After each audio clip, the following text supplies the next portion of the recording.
Assalamualaikum warahmatullahi wabarakatuh. Selamat pagi dan salam sejahtera untuk kita semua. Kembali lagi bersama saya, Ridar Salahuddin Kusdini, dan hari ini kita akan kembali belajar geografi. Namun jangan lupa, mulailah setiap pekerjaan dengan berdoa. Jadi, silahkan kalian berdoa sesuai dengan agama dan kepercayaan kalian masing-masing.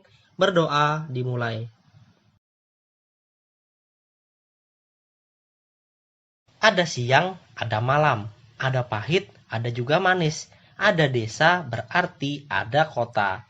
Pada minggu yang lalu kita sudah belajar tentang desa, pengertian dari desa, jenis-jenis desa, dan segalanya tentang desa. Minggu ini kita akan belajar tentang materi kota. Jadi silahkan kalian siapkan buku paket, buku catatan, dan buku LKS kalian masing-masing agar proses pembelajaran kita pada hari ini bisa lebih lancar dan kalian bisa memahami materi yang saya sampaikan. Pembelajaran kita mulai dengan karakteristik kota. Karakteristik kota dibagi menjadi dua, yaitu antara karakter fisik dan karakter non-fisik. Yang pertama adalah karakter fisik kota. Karakter fisik kota berarti berkaitan dengan keadaan yang ada dan tampak, lalu bisa kita lihat dengan kasat mata. Yang pertama adalah banyaknya pusat layanan ekonomi. Contohnya adalah bank ataupun layanan pembelian kredit. Yang kedua adalah tersedianya tempat wisata dan olahraga.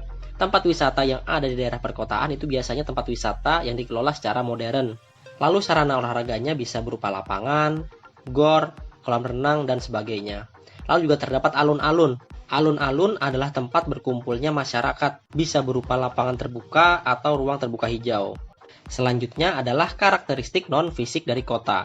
Non-fisik berarti berkaitan dengan kehidupan sosial masyarakat kota. Yang pertama adalah masyarakat yang heterogen. Heterogen berarti mempunyai jenis yang beragam. Jadi berkaitan dengan pekerjaan, suku, bahasa, dan yang lainnya. Yang kedua, pandangan hidupnya rasional. Ini berarti pandangan masyarakatnya sudah modern dan tidak terikat akan tradisi. Dan yang ketiga adalah individualis dan materialistis. Berbanding terbalik dengan kondisi masyarakat yang ada di desa. Di desa mereka lebih mengutamakan asas kekeluargaan. Di kota cenderung individualis dan materialistis. Dan berkaitan dengan potensi yang ada di kota. Kota mempunyai luas wilayah yang cukup besar. Selanjutnya penduduk yang jumlahnya juga sangat besar. Oleh karena itu, beberapa sektor ini akan menjadi potensi yang sangat bagus apabila dikelola dengan benar. Yang pertama adalah sektor ekonomi. Lalu yang kedua adalah sektor sosial. Ketiga adalah budaya dan yang keempat adalah politik. Sekarang pengertian kota menurut ahli. Kota merupakan sistem jaringan kehidupan manusia yang ditandai dengan kepadatan penduduk yang tinggi serta masyarakat yang heterogen. Bintarto. Jangan lupa like, komen, dan subscribe. Kita lanjutkan ke materi klasifikasi kota. Jadi, proses klasifikasi kota itu bukan berdasarkan luas wilayahnya, melainkan berdasarkan jumlah penduduknya. Berikut adalah 5 klasifikasi kota berdasarkan jumlah penduduknya. Yang pertama adalah jenis kota kecil. Kota kecil ini adalah kota yang dihuni dengan kurang lebih jumlah penduduknya adalah 20.000 sampai 50.000 jiwa. Lalu selanjutnya ke kota sedang. Kota sedang adalah kota yang dihuni dengan penduduk kurang lebih 50.000 hingga 100.000 jiwa. Kota besar adalah kota yang dihuni dengan penduduk kurang lebih berjumlah 100.000 jiwa hingga 1 juta jiwa. Metropolitan adalah kota yang jumlah penduduknya kurang lebih 1 juta hingga 5 juta jiwa. Dan yang terakhir adalah megapolitan, yaitu kota yang dihuni oleh lebih dari 5 juta jiwa. Tahukah kalian, sebenarnya yang berkembang itu bukan hanya desa saja. Apabila sebelumnya sudah kita pelajari bahwa desa itu berkembang dari desa swadaya, lalu berubah menjadi swakarya, dan yang terakhir berubah menjadi swasembada. Daerah perkotaan juga sebenarnya mengalami perkembangan. Dan berikut ini adalah tahap-tahap dalam perkembangan kota. Yang pertama adalah eopolis. Eopolis ini adalah tahap berubahnya desa menjadi kota. Karena di dalam desa tersebut sudah mencirikan keadaan-keadaan yang ada di daerah perkotaan. Tahap yang kedua adalah tahap polis. Jadi, sebuah desa sudah berubah menjadi kota secara utuh. Namun, sebagian dari masyarakat atau penduduknya masih bekerja di sektor agraris. Tahap perkembangan selanjutnya adalah metropolis. Pada tahap metropolis, keadaan kota sudah meninggalkan sektor agraris dan sudah beralih ke sektor industri. Tahap yang keempat adalah tahap megapolis. Megapolis ini adalah gabungan dari beberapa daerah yang sudah menjadi metropolis. Lalu yang kelima adalah tahapan tiranopolis. Tiranopolis ini adalah kondisi yang sudah mulai rusak, kondisi yang sudah mulai kacau. Jadi beberapa daerah itu sudah terjadi kemacetan yang sangat parah. Lalu juga tingkat kriminalitas yang tinggi, sehingga masyarakatnya hidup dengan tidak tentram, tidak nyaman, was-was, dan sebagainya. Dan tahapan yang terakhir adalah tahap nekropolis, yaitu suatu kota yang mulai ditinggalkan penduduknya dan menjadi kota yang mati.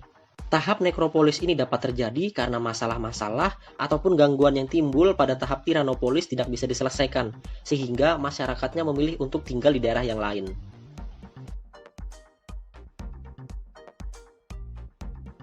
Kita lanjutkan dengan struktur ruang kota. Kondisi desa dan kota yang berbeda tentu saja pemanfaatannya berbeda. Pemanfaatan ruang kota lebih beragam dan lebih kompleks. Kota yang tidak terencana dan tidak tertata menunjukkan perkembangan yang tidak seimbang. Ketimpangan tersebut merusak estetika perkotaan. Struktur kota dibedakan menjadi struktur ekonomi kota dan struktur internal kota. Struktur ekonomi kota itu aktivitas utamanya adalah mendukung perkembangan ekonomi kota. Namun untuk struktur internal kota itu menunjukkan penggunaan ruang kota dengan tujuan yang berbeda-beda, baik nanti untuk kegiatan bisnis, permukiman, ataupun kepentingan yang lainnya. Oleh karena itu, zona-zona tersebut disusun dengan pola-pola tertentu. Menurut para ahli, beberapa struktur keruangan kota adalah sebagai berikut. Teori yang pertama adalah teori konsentris. Teori ini dikemukakan oleh seorang ilmuwan bernama Ernest W. Burgess. Burgess melakukan penelitian ini di kota Chicago, Amerika Serikat pada tahun 1920. Beliau menyimpulkan bahwa setiap kota itu disusun berdasarkan 5 fungsi. Beliau menggambarkan struktur kota dengan lingkaran yang bersusun. Pada bagian inti adalah daerah pusat kegiatan. Lalu bagian yang kedua adalah zona peralihan. Lingkaran yang ketiga adalah zona permukiman kelas pekerja. Dan yang keempat adalah kelas menengah. Dan yang terakhir adalah zona pengelaju. Teori yang kedua adalah teori sektoral. Teori ini dikembangkan dari teori konsentris yang sebelumnya dan dilakukan di kota yang sama, yaitu kota Chicago, oleh peneliti yang bernama Hammer Hoyt pada tahun 1990. Pendapat Hoyt tentang struktur kota sebagai berikut. Yang pertama adalah daerah yang memiliki harga tanah atau sewa tanah yang tinggi biasanya terletak di luar kota. Lalu yang kedua, daerah yang memiliki sewa tanah atau harga tanah yang rendah merupakan jalur-jalur yang bentuknya memanjang dari pusat kota ke daerah perbatasan.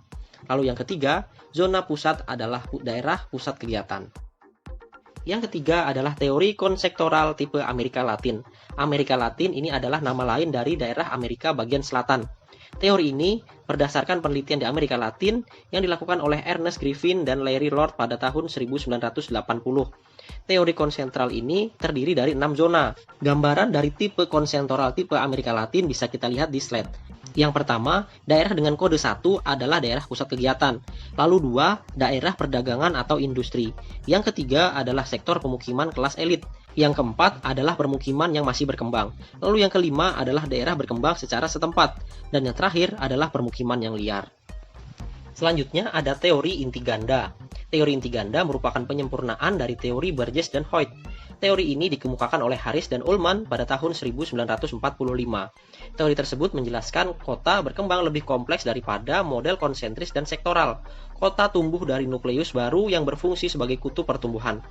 Kita lihat sama-sama pada gambar, ada 9 zona. Zona yang pertama adalah pusat kegiatan. Zona kedua adalah daerah grosir atau manufaktur. Yang ketiga adalah daerah permukiman kelas rendah. 4. Permukiman kelas menengah. 5. Permukiman kelas tinggi. 6. Daerah manufaktur berat. 7. Daerah di luar pusat kegiatan. Lalu 8 adalah permukiman suburban. Dan yang ke-9 adalah daerah industri suburban. Dan tugas kalian untuk materi ini adalah silahkan kalian mencari klasifikasi dari kota-kota yang ada di Kalimantan.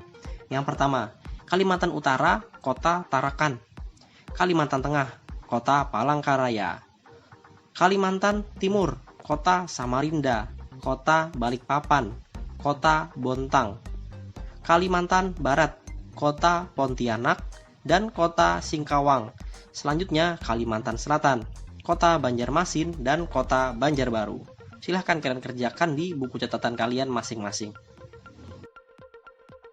Dan yang terakhir adalah teori konsektoral tipe Eropa. Jadi pada teori ini penelitian dilakukan di daerah Inggris dan dikemukakan oleh ilmuwan bernama Peter Mann pada tahun 1965. Teori ini merupakan gabungan dari teori konsentris dan teori sektoral dengan menonjolkan konsentrasi wilayah. Kita lihat bersama-sama di gambar. Di sini ada 5 zona. Zona yang pertama adalah pusat kota atau city center. Yang kedua adalah zona peralihan. Zona 3 dibagi lagi menjadi sektor A, B, C, dan D. Untuk sektor A adalah rumah-rumah tua yang besar, B rumah-rumah lebih besar, zona C dan D adalah rumah kecil. Lalu 4 adalah permukiman dan perkembangannya ke daerah pinggir, dan terakhir adalah zona 5 yaitu desa-desa yang dihuni oleh pengelaju. Demikianlah pembelajaran kita pada hari ini. Mudah-mudahan dapat kalian pahami dan menjadi ilmu yang bermanfaat.